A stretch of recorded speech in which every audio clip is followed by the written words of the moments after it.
샬롬. 오늘도 하나님 말씀 앞에 나오신 여러분 환영합니다. 우리 함께 기도하겠습니다.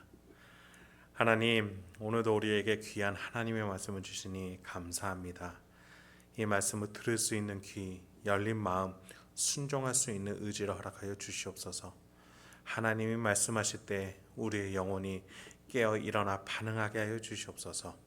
예수님의 이름으로 기도했습니다. 아멘. 오늘 함께 살펴볼 말씀 사무엘상 20장 1절에서 11절, 사무엘상 20장 1절에서 11절까지 함께 살펴보도록 하겠습니다. 오늘도 우리의 구원을 위해서 일하고 계시는 하나님을 찬양합니다. 오늘도 이 말씀을 통해서 저와 여러분의 영혼이 하나님이 마련해 놓으신 구원의 길을 걸어갈 줄 믿습니다. 하나님께서는 다윗이 왕이 되는 과정 자체를 굉장히 천천히 가져가고 계세요. 계속해서 사울이 다윗을 보고 직면하면서 다윗이 죽을 고비를 겪게 하십니다. 고난을 일부러 겪게 하고 계시는 것이지요. 베드로는 신자의 고난에 대해서 이렇게 설명한 적이 있습니다. 억울하게 고난을 당하더라도 하나님을 생각하면서 괴로움을 참으면 그것은 아름다운 일입니다. 하나님께서 고난을 막아 주실 수 있으시지요. 그럼에도 이렇게 고난을 허락하신다라는 것은 하나님의 뜻과 섭리가 있다라는 것을 우리는 기억할 줄 알고 그 고난을 신앙 안에서 적절하게 대할 줄 알아야 하겠습니다. 하나님이 세우신 왕 사울을 통해서 오는 고난이기 때문에 그래서 다윗은 이 고난을 함부로 대하지 않는 것입니다. 그러한 가운데 친구 요나단과 함께 이 사울이 자신을 죽이려고 하는 이 고난, 하나님이 세우신 왕이 주는 그 고난을 어떻게 대할지에 대해서 친구 요나단과 대화를 하게 됩니다. 1, 2절이에요.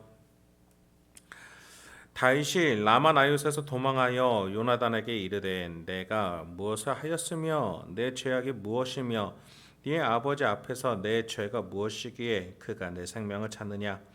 요나단이 그에게 이르되 결단코 아니라 네가 죽지 아니하리라. 내 아버지께서 크고 작은 일을 내게 알리지 아니하고는 행하지 아니하시나니 내 아버지께서 어찌하여 이 일은 내게 숨기려 그렇지 아니하리라. 3절부터 4절까지 계속 읽겠습니다. 다윗이 또 맹세하여 이르되 내가 내게 은혜 받은 줄을 네 아버지께서 밝히 알고 스스로 이르기를 요나단이 슬퍼할까 두려운즉 그에게 이것을 알리지 아니하리라 함이니라. 그러나 진실로 여호와의 살아계심과 내 생명을 두고 맹세하노니 나와 죽음의 사이는 한 걸음뿐이니라. 요나단이 다윗에게 이르되 네 마음의 소원이 무엇이든지 내가 너를 위하여 그것을 이루리라.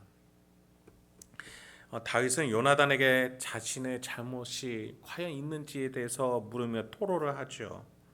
요나단은 오히려 사울 왕, 자신의 아버지가 죽이시지 않을 것이다 라고 위로의 대답을 해줍니다. 만약에 그럴 것이었다면 자기 자신과 의논을 했을 거라는 거죠. 이때까지도 요나단은 사울의 상태에 대해서 정확하게 알고 있지 못한 듯합니다. 아들이 볼 때에 설마 이 정도까지 하시겠는가 싶었던 거죠. 그렇습니다. 여러분, 사람의 마음은 가장 가까운 이에게도 감추며 가면을 쓰며 속일 수가 있는 겁니다. 지금 이 사울의 속내를 요나단, 그 지혜로운 요나단까지도 눈치를 채지 못하고 있는 듯합니다. 지난 19장에서 사울은 다윗을 죽이기 위해서 딸과의 결혼, 신하들을 설득하고 블레셋과의 전쟁 등과 같은 관계를 펼친 적이 있습니다. 그것을 우리는 성경을 통해서 아는 것이지 이 당시 요나단까지도 사울의 마음을 모를 정도로 사울은 은밀하게 또 몰래 추진하고 있었던 것이죠. 그런데 여러분, 이런 유형의 범죄에 대해 성경이 가장 많이 주목하는 또 다른 한 사람이 있습니다. 이렇게 관계를 펼친 한 사람이 누구였습니까? 자신의 충신의 아내를 뺏기 위해서 충신을 전쟁터에서 죽이게 한 바로 우리의 아내 밧세바를 취하기 위해서 관계를 펼친 다윗이었습니다. 다윗은 이 관계를 펼치고 나서도 밧세바와의 그 관계를 가리기 위해서 우리아가 죽자마자 과부가 된 밧세바를 취하여 마치 자신이 충신의 가문을 되살리기 위해서 희생하는 척을 합니다. 하지만 이내 하나님의 선지자 나단을 통해서 그의 마음을 꿰뚫어 보시고 질투하시죠. 여러분, 사람의 마음 그 누구도 알 수 없죠. 그러나 하나님은 알고 계십니다. 다윗은 요나단과의 대화에서 사울 왕은 아들이 슬퍼할까 하여 나 다윗을 죽이고자 하는 계획에 말씀을 하지 않은 것이다 라고 말을 합니다. 이에 요나단은 사울의 은밀함을 인정하면서 다윗이 목숨을 지킬 수 있는 방안에 대해서 함께 찾아보고자 이야기를 하죠. 여러분, 이 사울이나 다윗이나 하나님 앞에서는 어쩔 수 없었던 죄인이었고 하나님은 그것을 드러내시는 분이심을 우리는 기억해야겠습니다. 이후에 사울은 자신의 아들에게 창을 던지면서까지도 자신의 그 분노와 시기와 질투를 드러내고야 말게 됩니다. 여러분, 그렇습니다. 이 고난 속에서 다윗은 이 사울의 이 주는 고난 속에서 다윗은 무엇을 깨달았을까요? 과연 이 사람은 이 사울의 관계 속에서 이 고난을 잘 헤쳐나온 것일까요? 우리가 밧세바 사건을 두었을 때 과연 한 인간이 정말 예수님을 표방하고 예표한다라는 한 인간이 완벽하게 죄로부터 자유해질 수 있는가? 우리는 거기에서 느낌표가 아니라 퀘스천 마크를 찍게 됩니다. 그렇습니다. 여러분, 우리는 내 마음을 꿰뚫어 보시는 하나님을 의지하지 않고서는 결코 살아갈 수 없는 존재입니다. 지금 분명히 다윗은 사울이 주는 고난을 통해서 사람의 관계가 얼마나 악독한 것인지를 몸소 체험했던 사람입니다. 그런 그가 왕의 자리가 되어서 그 관계를 똑같이 베풀고 똑같이 하고 있다는 것이 인간이 얼마나 나약한 존재인지를 말해주는 것이죠. 여러분, 우리도 마찬가지입니다. 그래서 우리는 항상 나의 지혜, 나의 주장, 나의 안위로만 살아가서는 안 되겠습니다. 항상 나는 나 자신을 실망시킬 것입니다.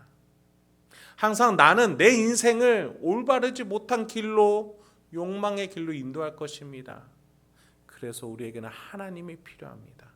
내 마음을 꿰뚫어 보시는 하나님 앞에서 항상 나를 점검할 수 있는 저 여러분에게 소망합니다. 5절부터 8절 보겠습니다. 다윗이 요나단에게 이르되 내일은 초하루인즉 내가 마땅히 왕을 모시고 앉아 식사를 하여야 할 것이나 나를 보내어 셋째 날 저녁까지 들에 숨게 하고 네 아버지께서 만일 나에 대하여 자세히 묻거든 그때 너는 말하기를 다윗이 자기 성읍 베들레헴으로 급히 가기를 내게 허락하라 간청하였사오니 이는 온 가족을 위하여 거기서 매년제를 드릴 때가 됨이니이다 하라. 그의 말이 좋다 하면 네 종이 평안을 하려니와 그가 만일 노하면 나를 해하려고 결심한 줄을 알지니 그런즉 바라건대 네 종에게 인자하게 행하라. 내가 네 종에게 여호와 앞에서 너와 맹약하게 하였음이니라. 그러나 내게 죄악이 있으면 네가 친히 나를 죽이라. 나를 내 아버지에게로 데려갈 이유가 무엇이냐 하니라. 다윗은 정기적으로 매달 첫 날에 사울 앞에 정기 보고를 해야 하는 위치에 있었습니다. 또 사울 왕과 함께 희생 제사를 드려야 했죠. 그때 사울의 반응을 봄으로써 사울의 진심이 뭔지 한번 확인해 보자는 것이 다윗과 요나단의 의견이었습니다. 다윗이 요나단의 허락을 받았다 치고 고향 베들레헴으로 갔다라고 말한다면, 그래서 나타났지 않았다라고 사울 왕이 알게 되면 화를 내는지 안 내는지 보자는 것이죠. 만약 사울이 다윗을 죽이고자 하는 마음이 없었다면 요나단이라는 위치에서 다윗을 고향 행사로 보내는 것이 허락하는 것이 그렇게 무리는 아니니까 넘어가게 될 것입니다. 그러나 사울이 다윗을 죽이고자 하는 마음이 있었다면 불같이 화를 내게 될 것이라는 것이죠. 왜냐하면 베들레헴 유다 땅은 다윗의 고향으로서 쿠데타를 일으킬 것이다 라고 사울은 생각하고 있었기 때문입니다. 다윗은 그런 마음도 없었는데 사울이 스스로 그렇게 해석하고 있는 찰나이니 그렇게 한번 말을 해보면 분명히 불같이 화를 내게 될 것이고, 이것은 다윗을 향한 죽이고자 하는 마음을 숨기지 않고 이제 드러낼 것임을 요나단과 다윗은 그것으로 알자라고 생각하게 된 것이죠. 9절부터 10절 이어집니다. 요나단이 이르되 이 일이 결코 내게 일어나지 아니하리라. 내 아버지께서 너를 해치려 확실히 결심한 줄 알면 내가 내게 와서 그것을 내게 이르지 아니하겠느냐 하니, 다윗이 요나단에게 이르되 네 아버지께서 혹 엄하게 내게 대답하면 누가 그것을 내게 알리겠느냐 하더라. 요나단이 다윗에게 이르되 오라, 우리가 들로 가자 하고 두 사람이 들로 가니라. 요나단은 이렇게 대화를 나누는 순간까지도 이렇게 되지 않기를 바라는 마음으로 지금 대화를 나누고 있습니다. 그러나 여러분이 아시는 바와 같이 후에 보면 사울은 요나단의 이 말에 불같이 화를 내죠. 그리고 다윗은 진짜 고난이 기다리는 광야 생활로 들어가게 됩니다. 그리고 사울은 자신의 죄를 직면하지 않고 오히려 도망간 다윗을 쫓아다니며 악령에 사로잡히는 나머지 인생을 살게 됩니다. 여러분, 오늘 본문 속에서 성경은 우리에게 하나님이 주시는 이 고난, 나의 죄를 직면하고 나의 진짜 모습을 바라봐야 되는 이 고난을 피하지 말라라고 말합니다. 그렇습니다. 우리는 나의 죄를 직면하는 이 고난을 살아내야 합니다. 이 죄 앞에서 철저하게 하나님께 도움을 요청하고 무릎 꿇고 내려가야 할 줄 알아야겠습니다. 그럴 때 하나님이 우리에게 은혜를 베푸시고 우리를 회복시켜 주실 것이며, 하나님이 원래 만드신 모습대로 우리를 일으켜 세워 주실 것입니다. 그래서 우리는 도망가지 말아야겠습니다. 하나님 앞에 엎드릴 줄 알아야겠습니다. 오늘 본문 말씀처럼 저와 여러분, 요나단과 다윗이 하나님의 고난을 대하는 그 자세 속에서 정말 하나님 아버지 앞에 사울처럼 도망가는 것이 아니라 그것을 하나하나 직면하고 헛되이 생각하지 아니하며 하나님의 뜻과 섭리가 있다는 것을 믿으며 나아갈 수 있는 저와 여러분이 되길 소망합니다. 다윗은 지금 당장이라도 사울 앞에서 쿠데타를 일으켜 어차피 기름 부음 받은 마당이니 자기가 왕좌에 오를 수 있을 것입니다. 골리앗까지도 물리쳤던 그였기에 당연히 할 수 있는 조건이 있었습니다. 그러나 다윗과 요나단은 하나님의 뜻을 묻기 위해서 하나하나 물어가며 상황과 절차를 하나하나 생각해 나가며 사울의 마음을 확인하가며 마침내는 광야로 들어가게 됩니다. 하나님의 때를 기다리는 것이죠. 저와 여러분의 인생 속에서도 하나님과 동행하며 그 고난 속에서 하나님이 주시는 때와 시기와 그 하나님의 뜻과 방향을 하나하나 알아가며 풍성한 하나님이 주시는 은혜를 누릴 수 있는 저와 여러분이 되길 소망합니다. 느리더라도 하나님과 동행해 나아가는 저와 여러분이 되길 소망합니다. 함께 기도하겠습니다. 하나님, 오늘도 우리에게 귀한 말씀 주시니 감사합니다. 이 말씀이 우리의 태도와 우리의 삶의 방향이 되게 하여 주시옵소서.